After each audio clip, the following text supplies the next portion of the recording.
नमस्कार विद्यार्थी मित्र मैत्रिणींनो. मागील व्हिडिओमध्ये आपण इयत्ता 7वीच्या भूगोलच्या पाठ्यपुस्तकातील घटक क्रमांक 1 आणि घटक क्रमांक 2 अभ्यासलेला आहे. या व्हिडिओमध्ये आपण घटक क्रमांक 3 भरती ओहोटी हा घटक अभ्यासणार आहोत. तर पहिल्यांदा आपण भरती ओहोटी म्हणजे काय तर ते पाहूया. समुद्री किनारी काही काळ राहिल्यास तुम्हाला समुद्राचे पाणी कधी किनाऱ्याच्या खूप जवळ तर कधी किनाऱ्यापासून खूप दूरपर्यंत गेल्याचं दिसतं. सागर तळाच्या या हालचालींनाच आपण काय म्हणतो तर भरती आणि ओहोटी असं म्हणतो. म्हणजे समुद्र किनाऱ्याजवळ जर तुम्ही गेलात आणि तिथे काही काळ राहिलास तर तुम्हाला काय जाणवतं की समुद्राचं पाणी हे कधी किनाऱ्याच्या खूप जवळ आलेलं आहे आणि कधी किनाऱ्यापासून काय झालेलं आहे खूप दूर गेलेलं आहे. आता ह्या ज्या सागर तळाच्या हालचाली आहेत यालाच काय म्हटलं जातं तर यालाच भरती आणि ओहोटी असं म्हटलं जातं. आता याला काही अपवाद देखील आहेत. ते वगळता जगभरातील सर्व समुद्र किनाऱ्यांवर अशा प्रकारचे काय होतात तर भरती ओहोटी येतात. काही समुद्र किनाऱ्यांवर भरती ओहोटी येत नाही. ते काय आहेत तर ते काही अपवाद आहेत. भरती ओहोटी ही काय आहे तर ही एक नैसर्गिक घटना आहे. भरती ओहोटी ही सागर जलाची दररोज आणि नियमितपणे होणारी काय आहे हालचाल आहे. म्हणजे भरती ओहोटी ह्या काय असतात तर नियमितपणे होणारी सागर जलाची एक हालचालच आहे. सागरातील पाण्याच्या पातळीत ठराविक कालावधीने काय होत असतो तर बदल होत असतो. म्हणजे सागर जलातील जे पाणी आहे तर त्याच्या पातळीत ठराविक कालावधीने काय होत असतो थोड्या वेळाने बदल होत असतो. दर 12 तास 15 मिनिटांनी काय होत असतं भरती आणि ओहोटीचं एक चक्र पूर्ण होत असतं. किती मिनिटांनी दर 12 तास आणि 15 मिनिटांनी भरती ओहोटीचे एक चक्र पूर्ण होत असतं. पृथ्वीवरील जलावरणामध्ये सातत्याने घडणारी ही घटना वरवर पाहता सहज आणि स्वाभाविक वाटते. परंतु याचा थेट संबंध कशाशी आहे तर याचा थेट संबंध सूर्य, चंद्र आणि पृथ्वी यांचे जे गुरुत्वाकर्षण बल आणि केंद्रोत्सारी बल आहे याच्याशी कशाचा संबंध आहे भरती आणि ओहोटीचा संबंध असतो. आता तो कशा प्रकारे असतो ते आपण खाली पाहणार आहोत.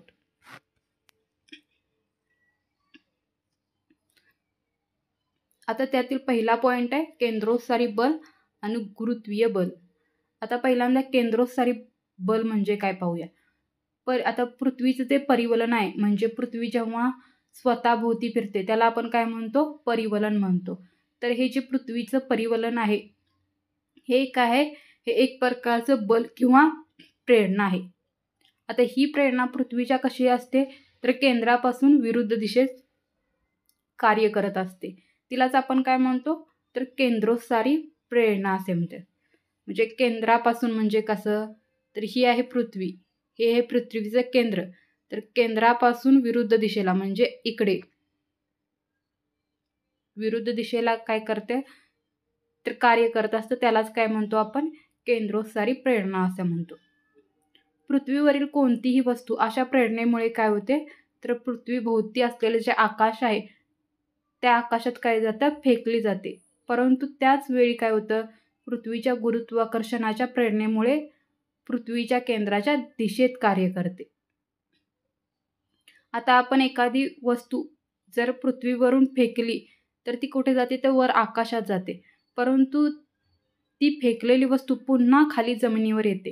हे कशामुळे होतं तर हे पृथ्वीचे जे गुरुत्वाकर्षण प्रेरणा आहे यामुळे ती वस्तू काय होते पुन्हा खाली येते. हे बल केंद्रोत्सारी प्रेरणेच्या कसं आहे तर अनेक पटीने आहे. म्हणजे गुरुत्वाकर्षण प्रेरणा जी आहे ती केंद्रोत्सारी प्रेरणेच्या पेक्षा काय आहे अनेक पटीने जास्त असलेली आपणास पाहायला मिळते. यामुळे काय होतं तर केंद्रोत्सारी बलापेक्षा गुरुत्वाकर्षण बल अधिक असल्याने जी केंद्रोत्सारी बलामुळे जी फेकलेली गेलेली वस्तू आहे ती काय होते भूतलावर परत आहे त्या जागीच राहते. खाली काही आकृती दिलेल्या आहेत. आता यामध्ये काय दाखवलेलं आहे हे आहे उत्तर ध्रुव, हे आहे दक्षिण ध्रुव आहे. हे जी म्हणजे काय तर हे जी म्हणजे काय आहे गुरुत्वीय बल आहे आणि सी म्हणजे काय आहे केंद्रोत्सारी बल आहे. तर इथे केंद्र आपल्याला दाखवण्यात आलेलं आहे. हे काय करतं, विरुद्ध दिशेने कार्य करतं. आणि इथं गुरुत्वीय बल काय आहे, तर हे आतमध्ये केंद्राच्या बाजूने काय करतं, केंद्राच्या दिशेने कार्य करतो. कोणतं, गुरुत्वीय बल. आणि केंद्रोत्सारी बल आहे ते केंद्राच्या विरुद्ध दिशेला कार्य करतं. आता पुढचा आपला पॉईंट आहे भरती आणि ओहोटी. आता या भरती ओहोटी येण्यास काय आहे, अनेक घटक कारणीभूत आहेत. तर ते कोणकोणते घटक आहेत ते आपण खाली पाहूया. तर पहिलं काय कारण आहे भरती ओहोटी येण्याचं, तर ते म्हणजे सूर्य चंद्र यांचे जे गुरुत्वाकर्षण बल आहे तसेच पृथ्वीचे गुरुत्वाकर्षण बल, यामुळे काय होतं, तर यामुळे भरती ओहोटी येते. दुसरं काय कारण आहे, पुढचं कारण आहे पृथ्वी सूर्याभोवती फिरणे व चंद्राचे अप्रत्यक्षपणे सूर्याभोवती फिरणे. हे देखील काय आहे, भरती ओहोटी येण्याचं एक कारणच आहे. आता आपण कालच्या व्हिडिओमध्ये पाहिलं होतं की पृथ्वी काय करते, हा आपला सूर्य आहे, याच्या भोवती कोण फिरते, तर याच्या भोवती आपली पृथ्वी फिरते. आणि पृथ्वीच्या भोवती कोण फिरतं, पृथ्वीच्या भोवती चंद्र फिरतो. म्हणजे चंद्र अप्रत्यक्षपणे काय करत असतो, सूर्याच्या भोवती फिरत असतो. चंद्र हा प्रत्यक्षपणे जरी सूर्याभोवती फिरत नसला तरी तो अप्रत्यक्षपणे काय करतो, सूर्याभोवती फिरत असतो. कारण तो का चंद्र पृथ्वीभोवती फिरतो आणि पृथ्वी ही सूर्याभोवती फिरते. म्हणजे अप्रत्यक्षपणे चंद्रसुद्धा काय करतो, सूर्याभोवती फिरतो. हे देखील काय आहे, भरती ओहोटीचे एक कारणच आहे. पुढचं कारण आहे परिवलनामुळे पृथ्वीवर निर्माण होणारी केंद्रोत्सारी प्रेरणा. आता परिवलन म्हणजे आपण कालच्या व्हिडिओमध्ये पाहिलेलं आहे की जेव्हा पृथ्वी किंवा चंद्र स्वतःभोवती फिरतो तर ते काय करत असतात, परिवलन करत असतात. आता पृथ्वी स्वतःभोवती फिरते त्यामुळे काय होत असतं, केंद्रोत्सारी प्रेरणा तयार होत असते. आणि हे देखील काय आहे, तर भरती ओहोटी येण्याचे एक कारणच आहे. आता खाली तुम्हाला एक आकृती दाखवलेली आहे. या आकृतीमध्ये काय आहे, तर हे जे दाखवलेलं आहे हे काय आहे, चंद्राचं गुरुत्वाकर्षण बल आहे. आणि हे विरुद्ध दिशेला जातेलं हे काय आहे, तर हे केंद्रोत्सारी बल आहे. इकडे या ठिकाणी ओहोटी आहे, इकडे या ठिकाणी ओहोटी आहे आणि इथे भरती आणि त्याच्या विरुद्ध बाजूला सुद्धा काय आहे, तर भरतीच आहे. हे आहे पृथ्वीचं आपलं केंद्र. आता जेव्हा इथे भरती असेल 0 अंशावर तर त्याच्या विरुद्ध बाजूला 180 अंशावर सुद्धा काय असेल, भरतीच असणार आहे. आणि ज्यावेळी इथे ओहोटी असेल त्याच्या विरुद्ध बाजूला सुद्धा काय असणार आहे, ओहोटीच असणार आहे. अशी ही काय आहे, भरती ओहोटीची निर्मितीची प्रक्रिया आहे. आता सूर्यापेक्षा चंद्र कसा आहे, पृथ्वीच्या अधिक जवळ आहे. त्यामुळे काय होतं, तर चंद्र पृथ्वीच्या अधिक जवळ असल्यामुळे पृथ्वीवर चंद्राचे जे गुरुत्वाकर्षण बल आहे ते सूर्याच्या गुरुत्वाकर्षण बलापेक्षा काय करतं, जास्त परिणाम करतं. कारण काय, आपल्याला माहीत आहे की चंद्र हा पृथ्वीच्या जवळ आहे सूर्यापेक्षा. त्यामुळे चंद्राचं गुरुत्वाकर्षण बल सूर्याच्या गुरुत्वाकर्षण बलापेक्षा काय करतं, जास्त परिणाम करता आपल्याला दिसून येतं. चंद्र, सूर्य, पृथ्वी यांच्या सापेक्ष स्थितीमुळे काय होतं, तर यांच्या सापेक्ष स्थितीमुळे भरती ओहोटी होत असते.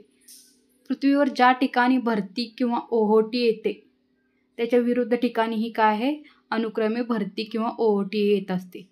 हा पृथ्वीच्या कशाचा परिणाम आहे, तर हा पृथ्वीच्या केंद्रोत्सारी बलाचा परिणाम आहे. आता आपण वर आकृतीमध्ये पाहिलेलं आहे की पृथ्वीवर ज्या ठिकाणी भरती येते त्याच्या विरुद्ध बाजूला म्हणजे या ठिकाणी काय असणार आहे, भरतीच असणार आहे. आणि पृथ्वीवर ज्या ठिकाणी ओहोटी येते त्याच्या विरुद्ध बाजूला म्हणजे या ठिकाणी काय असणार आहे, तर या ठिकाणी ही ओहोटीच असणार आहे.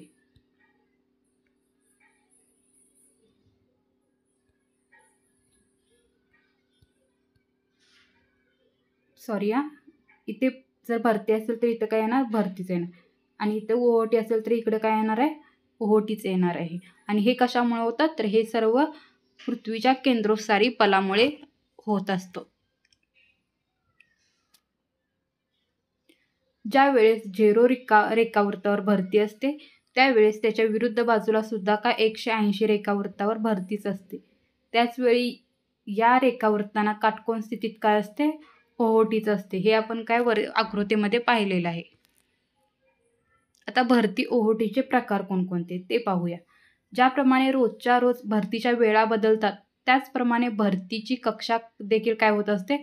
कमी अधिक होत असते. सर्वसाधारणपणे अमावास्येला आणि पौर्णिमेला काय असते? ती सर्वात मोठी असते. तर अष्टमीला कशी असते? नेहमीपेक्षा लहान असते. म्हणजे अमावास्येला आणि पौर्णिमेला भरतीची जी कक्षा आहे ती काय होत असते? मोठी असते. आणि अष्टमीच्या दिवशी काय असते? तर ती सर्वात लहान असलेली आपणास पाहायला मिळते. या भरती ओहोटीच्या अनुक्रमे काय आहेत? तर 2 मुख्य प्रकार आहेत. ते म्हणजे कोणते? तर ती एक उधाणाची भरती आणि भांगाची भरती. आता ते उधाणाची भरती आणि भांगाची भरती कशाला म्हणतात ते आपण पुढे पाहूया. पहिल्यांदा आपण पाहणार आहोत उधाणाची भरती ओहोटी. चंद्र व सूर्य यांच्या भरती निर्माण करणाऱ्या प्रेरणा अमावास्या आणि पौर्णिमेला एकाच दिशेत कार्य करत असतात. त्यामुळे गुरुत्वाकर्षण बल कसं होतं? तर वाढतं. आणि त्याच दिवशी कोणती भरती येते? तर त्या दिवशी होती उधाणाची भरती. म्हणजे चंद्र व सूर्य यांच्या भरती निर्माण करण्याच्या प्रेरणेमुळे अमावास्येला आणि पौर्णिमेला ते काय करत असतं? एकाच दिशेत कार्य करत असतं. आणि त्यामुळे गुरुत्वाकर्षण बल काय होतं? वाढतं. आणि त्याच दिवशी उधाणाची भरती येते. ही उधाणाची भरती काय असते? तर सरासरीपेक्षा फार मोठी असते आणि मोठी असते. भरतीच्या ठिकाणी काय होतं? तर पाण्याचा अधिक फुगवटा होतो. आणि अधिक फुगवटा झाल्यामुळे काय होतं? तर ओहोटीच्या ठिकाणी पाणी अधिक खोलपर्यंत ओसरते. ही काय आहे? ही उधाणाची ओहोटी आहे. आता खाली आपल्याला एक आकृती दिलेली आहे त्यामध्ये हे आपल्याला स्पष्ट होईल.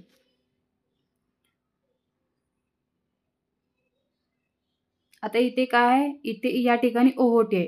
इकडे त्याच्या विरुद्ध बाजूला काय असणार आहे? ओहोटीच असणार आहे. इकडे या ठिकाणी भरती आहे. तर याच्या विरुद्ध बाजूला काय असणार आहे?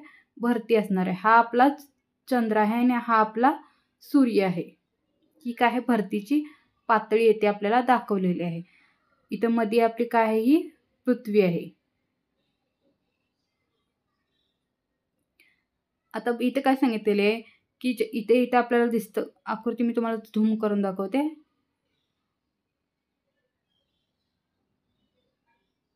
आता भरतीच्या ठिकाणी काय झालेलं आहे? इथं भरतीची ज्या ठिकाणी भरती आहे त्या ठिकाणी काय झालेलं आहे?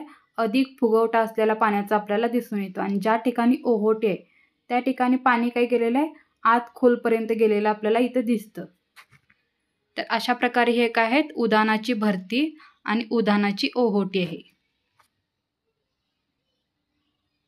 पुढची आहे भांगाची भरती ओहोटी. चंद्र पृथ्वीभोवती फिरताना महिन्यातून 2 वेळा तो काय करत असतो? पृथ्वी व सूर्याच्या संदर्भात कसा असतो? काटकोन स्थितीत असतो. किती वेळा? महिन्यातून 2 वेळा. चंद्र हा पृथ्वी व सूर्याच्या संदर्भात कसा असतो? काटकोन स्थितीत असतो. ही स्थिती म्हणजे काय? ही स्थिती म्हणजे प्रत्येक महिन्याचा शुक्ल व कृष्ण पक्षातील कोणती असते? अष्टमीला येते. या 2 दिवशी भरती निर्माण करणाऱ्या चंद्र आणि सूर्य यांच्या प्रेरणा पृथ्वीवर काटकोन दिशेत काय करत असतात? कार्य करत असतात. म्हणजे चंद्र पृथ्वीभोवती फिरताना काय करतो? महिन्यातून 2 वेळा तो पृथ्वी व सूर्य यांच्या संदर्भात काय करत असतो? तर काटकोनात येत असतो. आणि ह्या स्थिती केव्हा होतात? तर प्रत्येक महिन्याच्या शुक्ल व कृष्ण पक्षातील अष्टमीला होतात. या 2 दिवशी भरती निर्माण करण्याच्या चंद्र आणि सूर्य यांच्या प्रेरणा ज्या आहेत त्या पृथ्वीवर कशा कार्य करत असतात? तर त्या पृथ्वीवर काटकोन दिशेत कार्य करत असतात. आता सूर्यामुळे ज्या ठिकाणी भरती निर्माण होते तेथील पाण्यावर काय होत असतं? काटकोनात असलेल्या चंद्राच्या गुरुत्वाकर्षण बलाचाही काय होतो? परिणाम दिसून येतो. त्यामुळे निर्माण झालेल्या भरतीच्या पाण्याची पातळी काय होते? नेहमीपेक्षा कमी चढते व नेहमीच्या ओहोटीपेक्षा काय होते? कमी उतरते. कारण चंद्र व सूर्य यांचे जे आकर्षण आहे ते एक दुसऱ्यास काय आहे? पूरक न होता परस्पर काटकोनात असते. ह्यालाच काय म्हटलं जातं? ते यालाच आपण भांगाची भरती ओहोटी असे म्हणतो. तर भांगाची भरती ओहोटी ही कशी असते? ती सरासरीपेक्षा लहान असते. आणि ओहोटी कशी असते? ही सरासरीपेक्षा मोठी. म्हणजे भांगाची भरती सरासरीपेक्षा लहान आणि ओहोटी सरासरीपेक्षा मोठी असते. आणि आपण उधाणाची भरती काय पाहिलेली आहे, तर उधाणाची भरती ही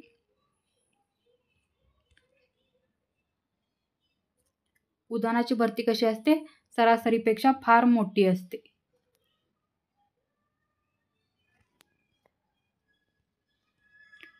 आता ही आहे भांगाची भरती, त्याची आकृती आहे. इथे काय आपली भरती आहे, त्याच्या विरुद्ध बाजूला सुद्धा भरतीच आहे. इथे ओहोटी आहे, याच्या विरुद्ध बाजूला सुद्धा आपल्याला ओहोटीच पाहायला भेटते. ही आपली भरतीची पातळी आहे. ही आपली पृथ्वी आहे, हा आपला चंद्र आहे आणि या ठिकाणी सूर्य दिसून येतो. आता इथं काय आहे, तर ओहोटीमध्ये काय आहे,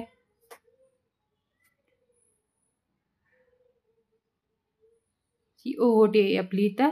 इथं ओहोटीमध्ये आपल्याला काय सांगितलेलं आहे, भरतीच्या पाण्याची पातळी नेहमीपेक्षा काय होते, कमी चढते आणि नेहमीपेक्षा ओहोटी कशी होते, तर कमी उतरते. हे ते आपल्याला भांगाच्या भरतीमध्ये सांगितलेलं आहे. तर अशा प्रकारे आपली भांगाची भरती आणि ओहोटी इथे आपण पाहिलेली आहे. आता भरती ओहोटीची जी कक्षा आहे ती आपण पुढे पाहणार आहोत. आता भरती ओहोटीच्या वेळी काय होतं, तर पाण्याच्या पातळीतल्या फरकास काय म्हणतात, तर भरती ओहोटीची कक्षा म्हणतात. भरती ओहोटीच्या वेळी जी पाण्याची पातळी असते त्यातील फरकास काय म्हणतात, भरती ओहोटीची कक्षा म्हणतात. आणि ही कक्षा खुल्या समुद्रात काय असते, तर खुल्या समुद्रात ही कक्षा 30 सेंटीमीटर इतकी असते. परंतु किनारी भागात ही कक्षा काय होते, तर वाढते. भारतीय द्वीपकल्पाच्या किनारी भागात म्हणजे भारतीय द्वीपकल्पाचं जे किनारी भाग आहे तिथे ही कक्षा सुमारे 100 ते 150 असू शकते, असे इथे सांगण्यात आलेलं आहे. तर जगभरातील जी सर्वाधिक कक्षा कुठे आहे भरती ओहोटीची, तर ती आहे फंडीच्या उपसागरात, म्हणजे कुठे, उत्तर अमेरिकेच्या ईशान्येस आहे. ही कक्षा किती आहे, तर ही कक्षा 1600 सेंटीमीटर इतकीपर्यंत असते. तर भारतातील सर्वात मोठी भरती ओहोटीची जी कक्षा आहे तर ती खंबातचे आखात येथे आहे. ती किती आहे, ती सुमारे 1100 सेंटीमीटर इतके आहे. तर जगातील कुठे आहे, जगातील फंडीच्या उपसागरात उत्तर अमेरिकेमध्ये, आणि भारतातील खंबातचे आखात इथे किती, 1100 सेंटीमीटर. अशा प्रकारे भरतीच्या कक्षा भरती ओहोटीच्या काय आहेत, ह्या कक्षा आहेत. आता भरती ओहोटीचे परिणाम काय काय आहेत, तर यातील पहिला परिणाम आहे, भरतीच्या पाण्याबरोबर काय होतात, मासे खाडीत येतात. त्याचा फायदा कोणाला होता, तर त्याचा फायदा मासेमारीला होतो. आता भरतीमुळे काय होतं, तर हे पाणी काय होतं, भरती ओहोटीमुळे काय झालेलं आहे, इथं पाणी काय झालेलं आहे, मासे काय झालेले आहेत, पाण्याबरोबर आलेले आहेत. आणि त्याचा फायदा कोणाला होतो, तर मासेमारी जे आहेत करतात त्यांना होतो. भरती ओहोटीमुळे काय होतं, पाण्यातील जो कचरा आहे त्या कचऱ्याचा निचरा होतो व समुद्रकिनारा कसा होतो, स्वच्छ राहतो. त्याचबरोबर बंदरे काय होतात, बंदरे ही गाळाने भरत नाहीत. भरतीच्या वेळेस काय होतं, तर जहाजे ही काय करावी लागतात, तर बंदरात आणावी लागतात. म्हणजे बंदरात भरतीच्या वेळी काय होतं, जहाजे त्या पाण्याच्या प्रवाहाबरोबर काय होतात, बंदरात येत असतात. भरतीच्या पाणी मिठाग्रास साठवून काय करू शकतो आपण, त्यापासून मीठ तयार करू शकतो. त्याचबरोबर भरती ओहोटीच्या क्रियेमुळे काय होतं, तर वीज निर्मिती होते. भरती ओहोटीच्या वेळेचा जर अंदाज आपल्याला नीट आला नाही, तर नीट न आल्यास काय होतं, तर समुद्रात पोहण्यास गेलेले जे व्यक्ती आहेत त्यांचा काय होऊ शकतो, अपघात होऊ शकतो. आणि भरती ओहोटीमुळे तीव्राची वने, किनारी भागातील जैवविविधता यांचा काय होत असतो, विकास होत असतो आणि ते जतन केले जातात. त्या भरतीच्या ज्या वेळ आहेत त्या रोजच्या रोज का बदलतात ते पाहूया. तर भरती ओहोटी ही काय आहे, ही सातत्याने घडणारी एक क्रिया आहे. भरतीची कमाल मर्यादा गाठल्यानंतर ओहोटीची काय होते, तर सुरुवात होत असते. तसेच पूर्ण ओहोटी झाल्यानंतर काय होत असते, तर भरतीची सुरुवात होत असते. म्हणजे भरतीची कमाल मर्यादा गाठल्यानंतर ओहोटीची सुरुवात होते आणि ओहोटी पूर्ण झाल्यानंतर काय होते, भरतीची सुरुवात होत असते. आता इथे काय दिलेलं आहे, आपल्या पृथ्वीची गती किती आहे, 1 अंशाला काय आहे 4 मिनिटे, म्हणजे 12.5 अंश 30 मिनिटे लागणारा वेळ किती, लागणाऱ्याला वेळ किती 50 मिनिटाचा वेळ. ही काय आहे, ही आपली पृथ्वी आहे, हे आपलं पृथ्वीचं केंद्र आहे. आता इथं आकृतीत आपल्याला खालीच आकृतीचं स्पष्टीकरणही दिलेलं आहे. आता आकृतीमध्ये पृथ्वीवरील क हा बिंदू, म्हणजे हा पृथ्वीवरील क हा बिंदू काय आहे तर चंद्र 1 याच्या समोर असल्यामुळे काय झालं तर येथे काय होईल भरती येईल. म्हणजे क हा बिंदू चंद्र 1 या समोर असल्यामुळे काय होईल या ठिकाणी भरती येईल. आता हा चंद्र काय होणार आहे असा पुढं पुढं सरकत जाणार आहे, कारण चंद्र काय करतो पृथ्वीभोवती फिरतो. म्हणजे चंद्र हा थोड्या थोड्या वेळाने काय करणार आहे पृथ्वीभोवती फिरत जाणार आहे. त्याच्यानंतर काय सांगितलेलं आहे की ड हा बिंदू पृथ्वीवर क या बिंदूच्या प्रतिपादित स्थानावर का असल्याने तेथे काय होईल तेथे देखील त्याच वेळी भरती होईल. म्हणजे आपण वर आकृतीमध्ये पाहिलेलं होतं की इथे जर भरती असेल तर इथे पण काय असेल भरतीच असेल, इथे ओहोटी असेल तर इथे पण काय असेल ओहोटीच असेल. म्हणून इथे क येथे या ठिकाणी भरती आल्यावर इथं ड या ठिकाणी काय होईल ड या ठिकाणी देखील भरतीच येईल. क हा बिंदू ड या ठिकाणी 12 तासानंतर येईल 180 रेखावृत्तावर, आणि तो पुन्हा मूळ जागी 24 तासानंतर येईल, म्हणजे 360 अंशावर. याच प्रकारचा बदल ड या प्रतिपादित बिंदूतही होईल. म्हणजे इथे काय सांगितलेलं आहे आता जी क हा बिंदू याला ड या ठिकाणी जायला किती वेळ लागेल तर याला ड या ठिकाणी जायला 12 तास लागेल, आणि पुन्हा याला क या ठिकाणी यायला किती वेळ लागेल तर पुन्हा 12 तास, म्हणजे एकूण किती वेळ लागेल तर 24 तास काय होईल पुन्हा आपल्या मूळ जागी यायला लागेल. हे काय आहे हे 0 अंश, हे 180 अंश, परत इकडे फिरून यायला किती 360 अंश अशा प्रकारे होईल. आणि या ड ला सुद्धा तसंच या ड ला सुद्धा तेच प्रकार लागू होतात. म्हणजे इथून याला इथेपर्यंत जायला किती वेळ लागणार 12 तास लागणार, आणि पुन्हा इथून इथे यायला किती वेळ लागणार तर 12 तास, म्हणजे एकूण किती तास 24 तास. जेव्हा बिंदू ड हा बिंदू क च्या जागी जाईल तेव्हा काय होईल तर तेथे भरती होणार नाही. कारण काय, कारण 12 तासात चंद्र सुद्धा काय केलेला असेल तर पुढे गेलेला असेल. म्हणून ड बिंदूला चंद्रासमोर म्हणजे चंद्र 2 जिथे दिलेला आहे तर तिथे यायला किती वेळ लागेल तर आणखीन 25 मिनिटे घ्यावे लागतील. आता वर पाहूया की हा क बिंदू कुठे जाणार इथे जाणार ड बिंदूच्या जागी, आणि हा ड बिंदू कुठे येणार तर 12 तासांनी हा क बिंदूच्या जागी येणार.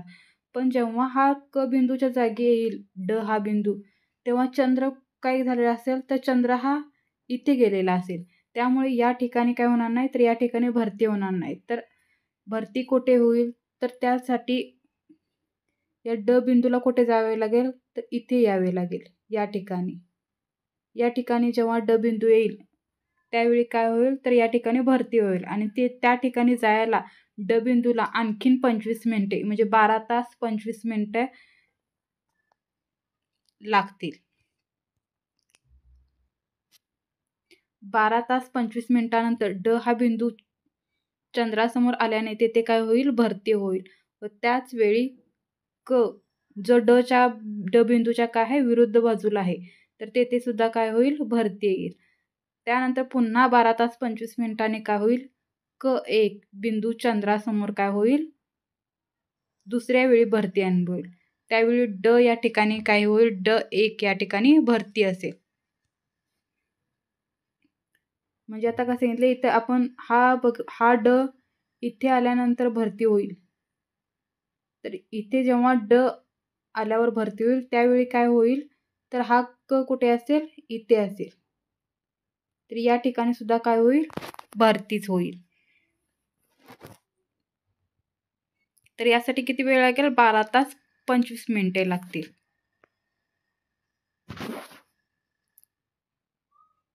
आणि ही किनारी भागात दिवसातून किती वेळा 24 तासात भरती होते तर भरती ओहोटी ही दिवसातून 2 वेळा होते. 2 भरतींच्या जो मधील कालावधी आहे तो किती असतो? तर 12 तास 25 मिनिटांचा असतो. म्हणजे किनारी जे भाग आहेत त्या भागामध्ये 24 तासात किती वेळा? 2 वेळा भरती आणि ओहोटी होते आणि 2 भरतींच्या वेळेतील फरक किती आहे? 12 तास 25 मिनिटांचा आहे. आता पुढचा पॉईंट आहे लाटा. गरम चहा किंवा दूध पिताना त्यावर जेव्हा आपण फुंकर मारतो त्यावर तुम्हाला काय दिसतं? तर त्या चहावर लहरी अशा येताना दिसतात. अशाच प्रकारे काय होत असतं? तर वाऱ्याकडून मिळणाऱ्या शक्तीमुळे, ऊर्जेमुळे काय होत असतं? पाणी काय होतं? गतिमान होतं, प्रवाही होतं. या वाऱ्यामुळे सागर जल काय होतं? तर पुढे ढकललं जातं व पाण्यावर काय निर्माण होतात? तरंग निर्माण होतात. त्यांनाच आपण काय म्हणतो? तर त्या तरंगांनाच आपण लाटा असे म्हणतो. या लाटांमुळे काय होतं? त्या सागराचे पाणी काय होतं? वर खाली किंवा किंचित काय होत असतं? मागे पुढे होत असतं. कारण या लाटात काय सामावलेले असते? तर या लाटात त्यांच्यात ऊर्जा सामावलेली असते. किनाऱ्यापर्यंत घेऊन येतात. ही ऊर्जा काय करते? त्यांना किनाऱ्यापर्यंतल्या लाटांना घेऊन येते व त्या ठिकाणी काय होतं? उथळ किनारी भागात येऊन त्या काय होतात? फुटतात. सागराच्या पृष्ठभागावर लहान मोठ्या काय होत असतात? लाटा निर्माण होत असतात. लाटांची निर्मिती ही सुद्धा काय आहे? ही एक नैसर्गिक आणि नियमित होणारी काय आहे? घटना आहे. ह्या अशा प्रकारे इथे लाटांची आपल्याला आकृती दिलेली आहे. किनाऱ्याकडे कशा प्रकारे लाट येत असतात हे इथे दाखवलेलं आहे. आता या लाटांची रचना कशी होते? तर वाऱ्यामुळे सागरी जल काय केलेलं जातं? तर वर उचललं जातं व त्याच्या समोरचा जो खोलगट भाग आहे तर या लाटा उचलल्यामुळे काय होतं? खोलगट भाग तयार होतो. या लाटांची उंच भाग जो असतो त्याला काय म्हणतो आपण? तर या उंच भागाला काय म्हणतो? शीर्ष म्हणतो. आणि या जी खोलगट भाग असतो त्याला काय म्हणतो? द्रोणी म्हणतो. म्हणजे हा उंच भाग शीर्ष आणि हा खोलगट भाग हा काय असतो? हा द्रोणी असतो. वेगवान वारा एकाच दिशेने वाहत असल्यास मोठ्या लाटांची काय होते? निर्मिती होते. जेव्हा वारा वेगाने एकाच दिशेने वाहत येतो त्यावेळी मोठ्या मोठ्या लाटांची निर्मिती होत असते. आता शीर्ष आणि द्रोणी यांच्यामधील जे अंतर आहे तर त्याला काय म्हटलं जातं? तर ही लाटांची उंची असते. आता ही शीर्ष आहे आणि ही द्रोणी आहे. यांच्यामध्ये जे अंतर आहे तर त्याला काय म्हटलं जातं? लाटांची उंची म्हटलं जातं. आणि 2 शीर्षादरम्यानचे किंवा 2 द्रोणी दरम्यानचे अंतर आहे त्याला काय म्हटलं जातं? तर त्याला लांबी असं म्हटलं जातं. म्हणजे हे द्रोणी आणि शीर्ष यांच्यामध्ये जे अंतर आहे तर त्याला काय म्हटलं जातं? लांबी असं म्हटलं जातं. लाटेची लांबी, उंची आणि लाटेचा वेग हा कशावर अवलंबून असतो? हा वाऱ्याच्या वेगावर अवलंबून असतो.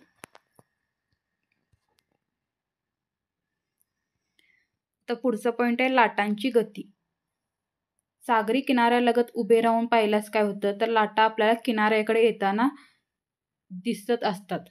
पण एखादी तरंगणारी वस्तू जर समुद्रावर आपण लांब वर फेकली तर ती वस्तू काय होत असते? त्या लाटांबरोबर वर खाली होत असते. ती किनाऱ्याकडे पुढे पुढे येत नाही. याचा अर्थ काय असतं? तर जे लाटेतील पाणी आहे ते काय येत नाही? ते पुढे येत नाही. म्हणजेच लाटेच्या पाण्याचे जे वहन आहे ते पाण्यातील ऊर्जेचे काय असतं? वहन असतं. आपल्याला वाटतं की लाटांच्या बरोबर पाणीही आपल्याकडे येत आहे. तर तसं नसतं. ते पाणी काय होत असतं? तर ते वर खाली होत असतं. लाटेच्या निर्मितीचे मुख्य कारण काय आहे? तर तो आहे वारा. पण काही वेळा काय होतं? तर सागर तळाशी होणारे जे भूकंप असतात किंवा ज्वालामुखी असतात तर त्यामुळे सुद्धा काय होत असतात? लाटांची निर्मिती होत असते. उथळ किनारी भागात अशा लाटांची काय असते? उंची मोठी असते, प्रचंड असते. उथळ किनारी भाग जे असतात त्या ठिकाणी ह्या लाटांची उंची काय असते? प्रचंड असते आणि त्या अत्यंत विध्वंसक म्हणजे विनाशकारी अशा प्रकारच्या त्या लाटा असतात. त्यामुळे मोठ्या प्रमाणात काय होत असते? जीवित आणि वित्तहानीही होते. त्यांनाच आपण काय म्हणतो? तर त्या लाटांना आपण सुनामी असं म्हणतो. आता 2004 सालीच अशाच प्रकारे एक सुनामी आली होती. ती कुठे आली होती? सुमात्रा या इंडोनेशियातील बेटांजवळ काय झालेलं होतं? मोठ्या प्रमाणात भूकंप झालेला होता आणि त्यामुळे काय झालेलं होतं? सुनामी लाटांची निर्मिती झालेली होती. याचा तडाखा कोणाला बसलेला होता? तर भारताचा जो पूर्व किनारा आहे व श्रीलंका या देशाला काय झालेला होता? तर या सुनामी लाटेमुळे प्रचंड नुकसान झालेलं होतं. लाटांमुळे समुद्रात जे घुसलेल्या भूभागांची झीज होते, तर उपसागरासारख्या सुरक्षित भागाचे वाळूचे काय होते? संचयन होते. त्यालाच आपण काय म्हणतो? तर त्यालाच आपण पुळण असे म्हणतो. म्हणजे लाटांमुळे समुद्रात जे घुसलेल्या भूभाग असतात त्यांचं काय होतं? तर त्यांची झीज होते. त्याचबरोबर उपसागरासारख्या जे सुरक्षित भागात काय होतं? वाळूचं संचयन होतं. त्याला आपण काय म्हणतो? पुळण असं म्हणतो. आता आपण ह्या भरती ओहोटी आपण त्याची कारणे, परिणाम हे सगळं पाहिलेलं आहे. पण या भरती ओहोटीच्या वेळा आपण कशा काढायच्या? जेणेकरून आपल्याला त्याचा अंदाज येईल आणि आपलं काय होणार नाही, तर जीवितहानी होणार नाही. तर त्यासाठी कशाप्रकारे त्या वेळा काढायच्या ते पाहूया. तर सागरी किनारी फिरताना किंवा पाण्यात खेळताना आपण काय करतो? भरती ओहोटींच्या ज्या वेळा आहेत, तर त्यांच्या वेळांची पुरेशी काळजी घेत नाही. त्यामुळे काय होतं? तर अनेक प्रकारच्या गंभीर दुर्घटना घडून आलेल्या आपल्याला पाहायला मिळतात. आता त्यासाठी त्या घडू नयेत त्यासाठी आपल्याला काय करायचं आहे? तर भरती ओहोटीच्या वेळा आपल्याला काय असणं माहीत असणं गरजेचं आहे. म्हणजे केव्हा भरती येणार आहे, कोणत्या वेळी ओहोटी येणार आहे, हे जर आपल्याला माहीत असेल तर काय होईल? तर अनेक प्रकारच्या ज्या गंभीर दुर्घटना आहेत, तर त्या काय नाही घडल्या जाणार नाहीत. मग या वेळा माहीत करून घेण्यासाठी काय करायचं आहे? तर या वेळा माहीत करून घेण्यासाठी तुम्हाला काय करायचं आहे? तर त्या दिवसाची तिथी आपल्याला काय माहिती असणं आवश्यक आहे. आता ह्या तिथीच्या काय करायचं आपण? पाऊणपट करायचं. म्हणजे 4 असेल तर 4च्या पाऊणपट किती येणार? 3 येणार. तर ह्या तिथीच्या पाऊणपट करायचं आणि पाऊणपट केल्यानंतर काय असतं? तर ती येणारी संख्या म्हणजे काय असते? तर ती भरतीची वेळ असते. म्हणजे 4च्या आपण पाऊणपट काय केलेलं आहे? 3 केलेलं आहे. म्हणजे 3 दुपारी 3 आणि रात्री 3 वाजता काय येणार? पहाटे 3 वाजता आणि दुपारी 3 वाजता काय येणार आहे? भरती येणार आहे. असं आपण समजायचं. आता इथं उदाहरणही दिलेलं आहे. तुम्ही सागरी किनारी चतुर्थी म्हणजे 4था दिवस या तिथीच्या दिवशी जर गेला तर त्याच्यात पाऊणपट करायचं. म्हणजे 4च्या पाऊणपट किती घेतलं आपण इथे? 3 घेतलं. याचाच अर्थ काय होणार? तर त्या दिवशी दुपारी 3 वाजता किंवा पहाटे 3 वाजता पहाटे 3 वाजता काय येणार आहे? पूर्ण भरती असणार आहे. आणि त्याच्यात साधारण 6 तास पुढे म्हणजे रात्री 9 वाजता आणि सकाळी 9 वाजता काय असणार आहे? ओहोटी असणार आहे. स्थल कालानुसार यात काय होऊ शकतो? थोडाफार बदल होऊ शकतो. आता भरती ओहोटी बरोबरच एखाद्या ठिकाणची सागरी किनाऱ्याची रचना, उतार, खडकाळ भाग, किनाऱ्याजवळील प्रवाह यांचा विचार करून व स्थानिकांशी चर्चा करून काय करायचं आहे आपण? समुद्रात खेळण्याचा आनंद घ्यायचा आहे. तर अशा प्रकारे आपण काय केलेलं आहे? भरती ओहोटीची माहिती या पाठामध्ये घेतलेली आहे. तर पुढचा आपला 4था घटक असणार आहे पुढच्या व्हिडिओमध्ये. हे इथं आपल्याला पुळणची आकृती दाखवलेली आहे. तर धन्यवाद मित्र-मैत्रिणींनो. जर तुम्हाला माझे हे व्हिडिओ आवडत असतील तर माझ्या चॅनलला लाईक करा, शेअर करा आणि सबस्क्राईब करा. जेणेकरून तुम्हाला माझे नवनवीन व्हिडिओ पाहावयास मिळतील. धन्यवाद.